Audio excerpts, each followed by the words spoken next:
it doesn't matter if you can afford to spend $500 on a t-shirt or $30 on a t-shirt. I think that everybody should be able to buy one that is beautiful, that, washes really well, that holds up, that looks great with everything. You don't have to choose whether or not you wear this shirt with these jeans or this shirt with this suit. It should be versatile.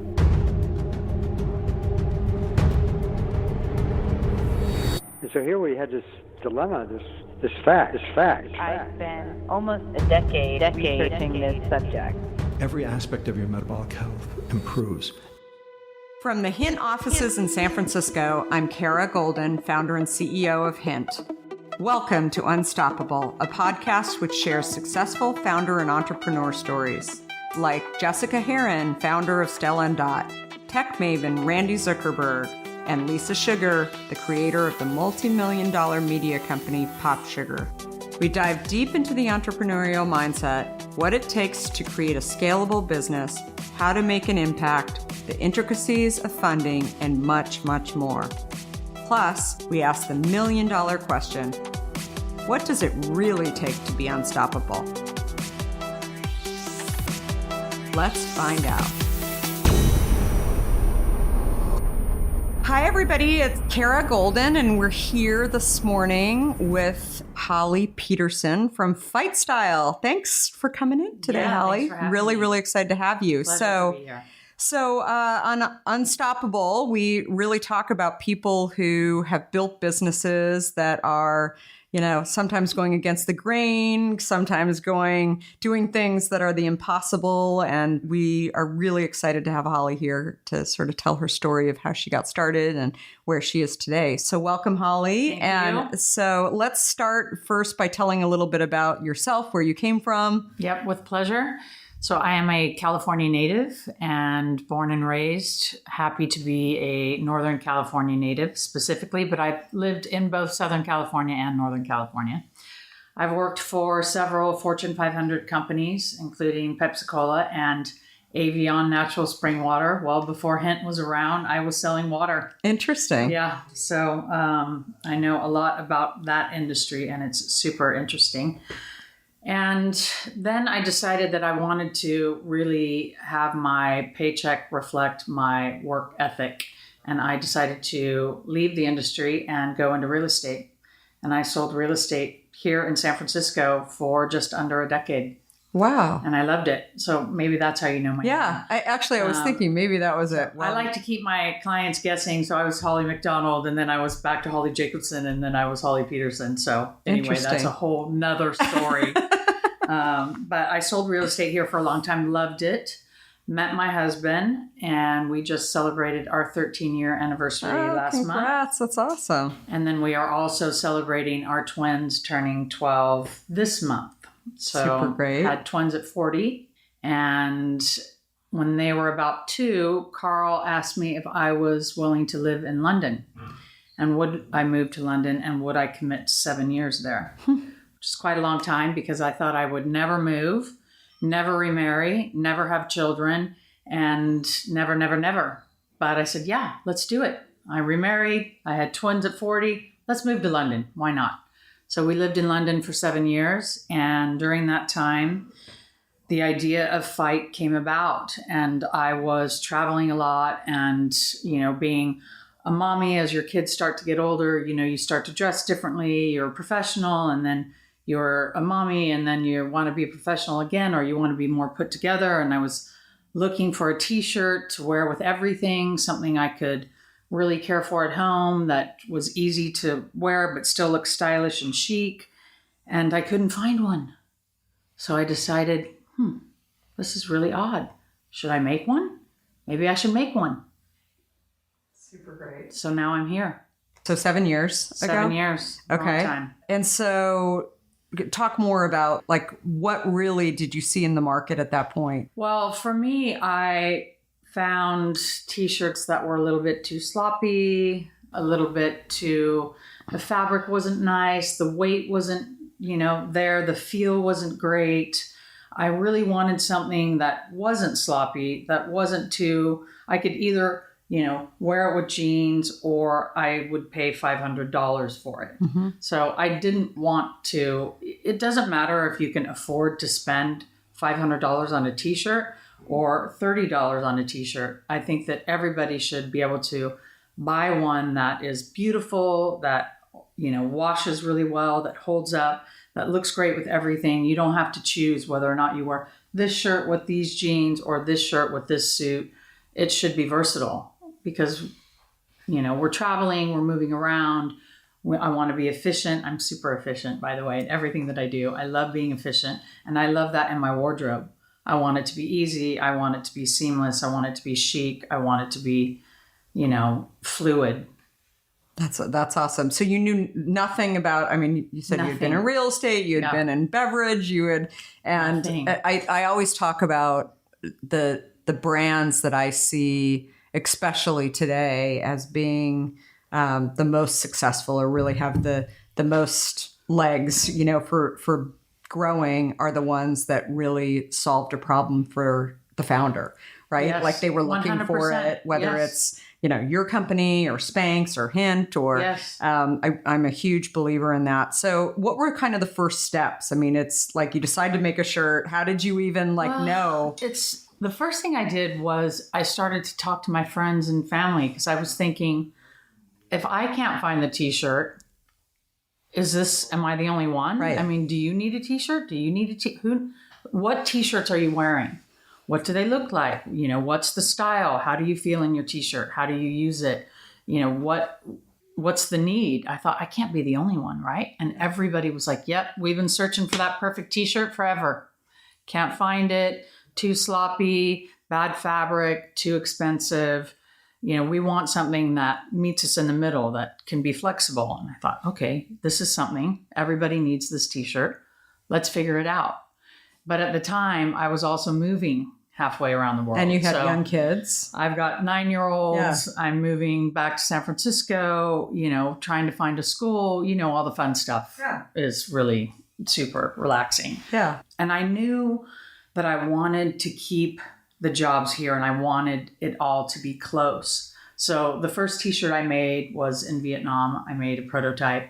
I thought, yeah, this is really good.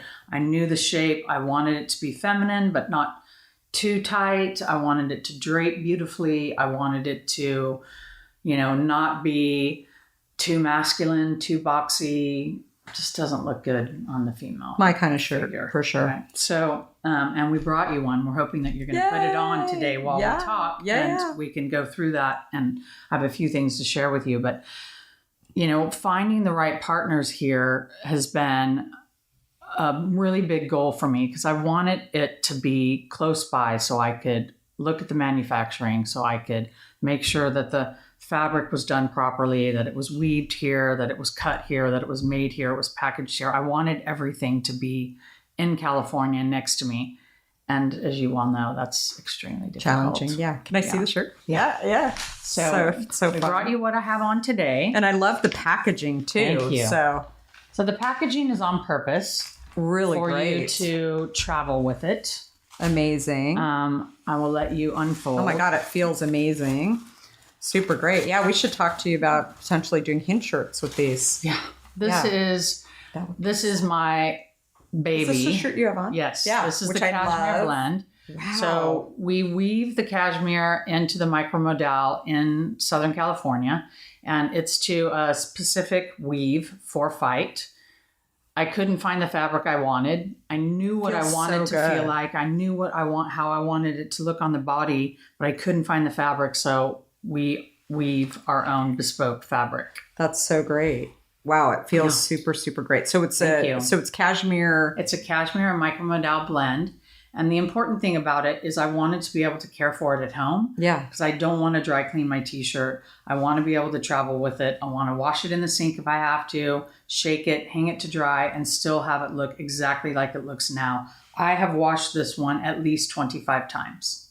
Amazing. And it looks terrific. Like yeah, it looks so amazing. And then lots of different colors or... Lots of colors. So good basic colors. So black, white, and navy. What we started with, and we're now launching green, burgundy, and a gray. That's amazing. We're coming out with a blush this summer.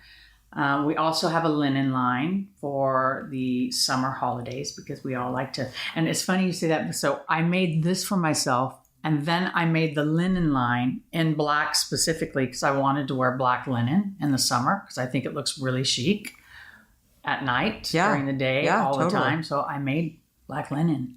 Why not? That's right? terrific. So I wanted to, I am my client. That's awesome. Right? That's You're really your great. client. Yeah. That's how we know. So building this company, so we talked a little bit about that. You're based in the Presidio. And how many employees do you guys have now? We are a small, lean team of 3. That's great. And so we're just getting started. We've been in the market for about 2 years now. And it's taken me a good 2.5 years to get the fabric right, find the right partners to produce it in Southern California. And now we know that we have everything exactly the way we want it. And so we've been bringing it to market now. That's awesome. And are you selling it online? So we're online and we're in several boutiques across the country. And that piece is growing. It's a very experiential product. I don't know if you're willing, but maybe you could pop it on. Yeah. I can put it on over this. I think it's important to really feel the product and to, experience it, to know what it's like. Because it's not just another t-shirt. It feels really amazing. A beautiful fabric and the way that it fits. And so have you self-funded the company today? Self-funded. And yes. Interesting. Yeah. And what do you think are like the biggest challenges that you have? I mean, besides like figuring out where to make it? Well, I think, really the biggest challenge was to ethically source it here in California and to make it here because, it's easy to go to another country. It's easy. See, that's so pretty on you. It looks fantastic. Even with my sweater underneath. Even with your sweater, yes. That's awesome. For us, it was really important to keep the jobs here and to make sure that we could, see the fabric being weaved, to make sure that it was done properly and that we were monitoring all the outcomes because it's a very luxurious fabric. And if you don't watch it, every single roll has to be monitored. Yep. And to find the right people to do that, it's taken us years. A long time. Yeah. Years to be able to do it. To do that. Yeah. So we're a team of 3 and we're in the Presidio, like you said, but we are working with partners that really are looking for the one piece that can pull all their outfits together. So online, we're showing people, look, you can wear what I have on today with some slacks. You can put your trainers on. You can put your raincoat on and still look chic and put together. I put my shoes on. I have heels with my jacket. Still look put together during the day for work. That's great. It's a super flexible piece. Yeah, that's awesome. That's really great. There's so many of these companies that are starting. I'm just thinking of Birdie's down the street too.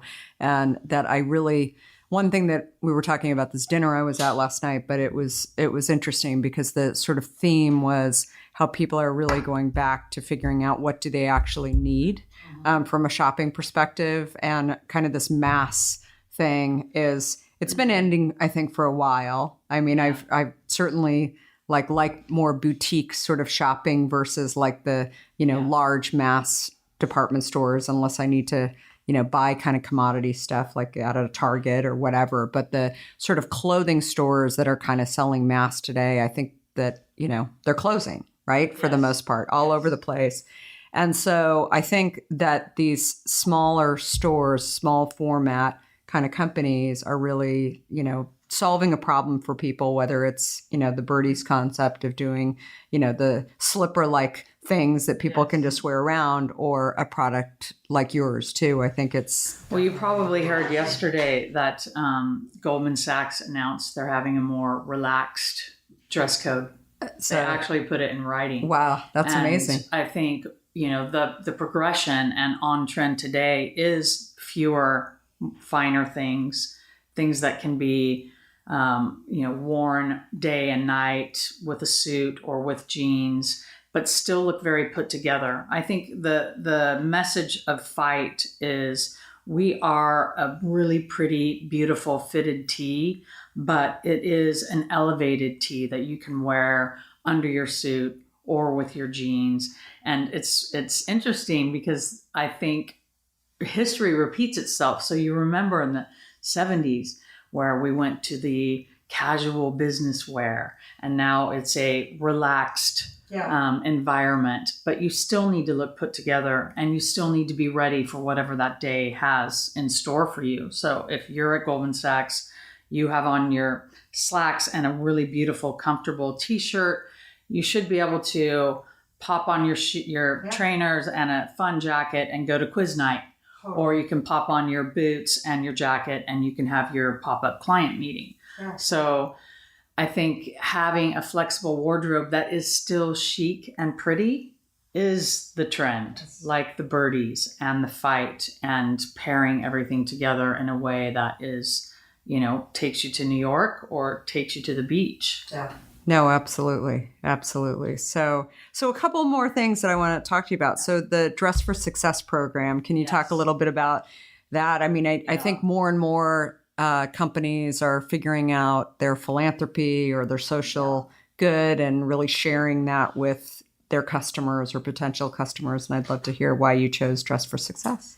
When I was fortunate enough to stay home with my kids for many years, I did a lot of philanthropy work because I think that working in general is very good for your mind, and it keeps you engaged and it keeps you connected to society, and it keeps, just a really healthy mindset. Mm-hmm. And I love Dress for Success. Their goal is to bring women to the table, really prepare them for the interview and to be gainfully employed. And in the end, I think that's what everybody wants. We want to be employed. We want to feel it gives you self-worth. It gives you pride. It starts the ball rolling into setting the example for your family and your daughters and your sisters. And I love the fact that we can donate shirts so they can look and feel their best, and also our time and energy, and help them prepare for the interview and teach them how to ask for the job and get the job and keep the job. So, that was just a perfect marry for Fite, because we want people to feel comfortable and look good, whether it's me, you, or anyone else that's working at the hotel or at a restaurant. You still, if you look good, you feel good. Yeah. And that comes across in everything you do. Totally. Just giving people more confidence. Yes, 100%. And I really enjoy working with the ladies there, because I think when they see us and we say, look, you're worth it. Let's get you dressed. Let's get you the interview. Let's get you the job. And then they get to come back. That's awesome. And they get 3 more outfits. So, then we can kind of pair them together and say, you can wear this during the day. You can wear this at night. You can wear this at work. It's really hands-on. We love that part. I was just at a women's weekend this last weekend with 20 other women, and Dress for Success we all had to bring something for it. And so I think it's great. And I think it's great that women are giving their time back to an organization. We're also going to do some trunk shows coming up because I realize they need handbags and they need shoes. And as the workplace changes, the clothes that are donated need to adjust and change too. So we're trying to really help them get what they need in order to service, each lady in the way that she needs. Yeah. Well, and your clothes are perfect. They're easy. Yeah. They don't need a lot of ironing. No. Yeah. So exactly. It's awesome. And they can care for them at home. Yeah, more than anything. So that's awesome. So what did you think was the most difficult part in actually starting this company? So most difficult part by far was making the fabric, getting the fabric made to a standard that was acceptable for me. I really wanted to have a certain weight and a certain look, and it just didn't exist. Yeah. So you can buy fabric that's inexpensive, and we see that everywhere. And to really build your own fabric and build the look of the t-shirt and the way it drapes and the way it washes, it was really weaving that fabric. It took time and energy, but it was worth it. Yeah. I mean, once you get there and you have the product that's beautiful and it's exactly the way you want it to represent the brand and who we are as people, we're different, we're versatile, we're flexible. We need our clothes to be that way too. That's awesome. And then how did you like, what was your first sale? How did you end up like getting it out there? Was it retail? Was it online? Really, it was a trunk show at my house. So invited friends and family, and they were like, "Wow, this is really beautiful. This is really great." I'm like, "Yeah, I'm not." So you tapped into your existing network. Yes, and they came over. We had a lovely trunk show, and we sold 150 T-shirts in 4 hours. It was crazy. That's insane. And the best part about it is really them coming back. So I think that it's easy for people to experience something once, but for them to want another one and to come back and to get other colors and to explain to me that, yes, this is exactly what I've been looking for. I really love this T-shirt. I love the packaging. I can use it to travel and give it as gifts. And, yes. Yeah. Which is what's been happening. So I found when we were starting Hint, I mean, we used to live just up the road, and we were right across from a school. And during school drop off, I would see my kids didn't go to that school, but I would see some of the parents that I knew and we were like coming up with new flavors. And so I'd walk up to their car and say, "Can you try the product?" And I still run into people 14 years later who are like, "I remember when you were just starting that," but the ownership of like feeling like I was there when you were like first starting this. And so I bet you'll run into people along the way who were at your first trunk show. And, well, I have friends that helped during my first trunk shows that were working for free, right? They're like, "Look, we'll just help you out." Which is amazing. Great, thank you. I think just seeing, when you go to events and you run into friends and they're like, "I've got my Fite on. It's under my sweater, but it's cold, so I've got my Fite on," or it's under their jacket. That's when you think, "Oh, that's great." They love it. Yeah, no, I think that's really great. So I get asked a lot, like, how do you actually get started? So, you talked about that, like figuring out what was the problem you had to solve around the actual materials, and then also tapping into your community, I think is such a huge thing that people just don't really even think about, that is such a massive, especially if you had a big community Word of mouth here. And referral is the best client ever. Right. All the way along the journey, I think more than anything. And so on your site, you have a quote: "If you obey all the rules, you miss all the fun." I love that. That's so great. So what does this quote mean to you? Well, I just think that, we are often told to stay in your lane, do what you know, just, I think that we need to experiment and try different things and go in other lanes and know that you can learn new, ideas and, be willing to be open at all times. Because my grandfather used to tell me, when you stop learning and you stop trying new things and new ideas, then it's over. Yeah, I agree. So, that's such great advice. At 50, at 52, at 55, at 25, at 70, don't be afraid to start something new. That's amazing. So where do people find you? So they find us online, fitestyle.com. Okay. And we are in several boutiques that are listed on our website. Fite. Fite. Style.com. Which started as a fit tee and evolved into, a luxury t-shirt you can wear with everything. But we're online at fitestyle.com, and we're in several boutiques. We're at Betty Lynn here in San Francisco on Sacramento Street, and many other places. We're in New York now, and Texas, and Ohio, and we're in the boutiques where the discerning shopper is. I mean, she knows what she wants to wear, and she wants it to be really absolutely beautiful. So I have some ideas, but what makes you unstoppable? Well, I am 150% sure that the product is beautiful and that it's exactly what I want to wear. And because of that, because I am my own customer, I know that people will love it. They just have to put it on and wear it one day, and they fall in love. Well, I love it. I'm wearing it right now. I wish you all could see this. Thank you. For those who are listening, but very, very excited. Holly, thank you so much for coming in, and we're really excited for all your success, and we'll be watching you, and very, very excited. So thanks so much. Thank you for having me. Thank you for having Fite. Yeah, absolutely. Thank you.